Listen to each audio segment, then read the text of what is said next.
yesterday, I found myself dealing with some symptoms of illness that made it almost impossible to continue. It's really interesting because things are still not yet settled, and we're still only just a few hours removed from the experience, and you're still trying to process things. I still have the protan on my hands.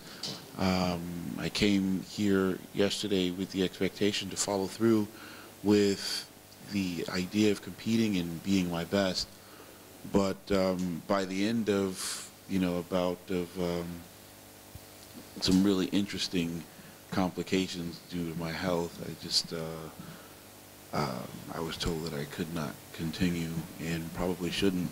The difference between being an amateur and a pro is your ability to represent yourself versus so much more than just you.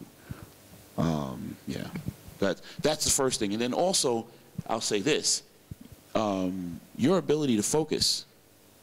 An amateur, believe it or not, when you're an amateur, a lot of times you can turn around and say, hey, I'm going to do this show, and I'm going to get started and start my diet, everything's great, and then, oh, snap, I lost my job, or oh, snap, my kid starts acting up, or oh, snap, As an amateur, you have the ability at times to turn around and say, well, you know what, I'll do it next year.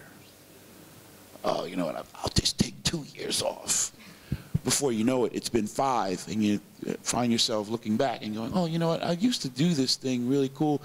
You see people in the gym all the time. You come in the gym, hey, what's going on, brother? I'm just starting back. I took like 3 months off. The difference between being the amateur bodybuilder and the professional is that game day is coming. And in order for you to be able to hit your assignment, you have to be willing to do the work when the camera's not there. When the spotlight is not on you, you still have to be doing that work. You cannot turn around with the luxury and say, oh, well, you know what, I'll just take off this year, in 5 years could turn around. Because that's not how this works.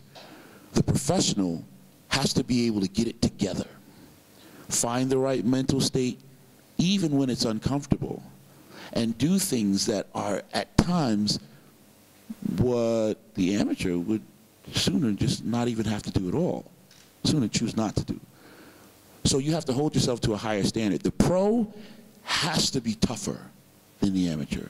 So if you are an amateur, one of the benefits to being an amateur at this time is to recognize what your assignment is, and that is to develop your strength, develop the command of your tools, your skills, develop your skills, develop them, make them be very, very aware that they will be the resource that you will have to pull from once you become a pro and you don't feel like doing this at this moment. Wow, this is very difficult. Wow, I'm being pulled in a lot of directions. My concentration is everywhere.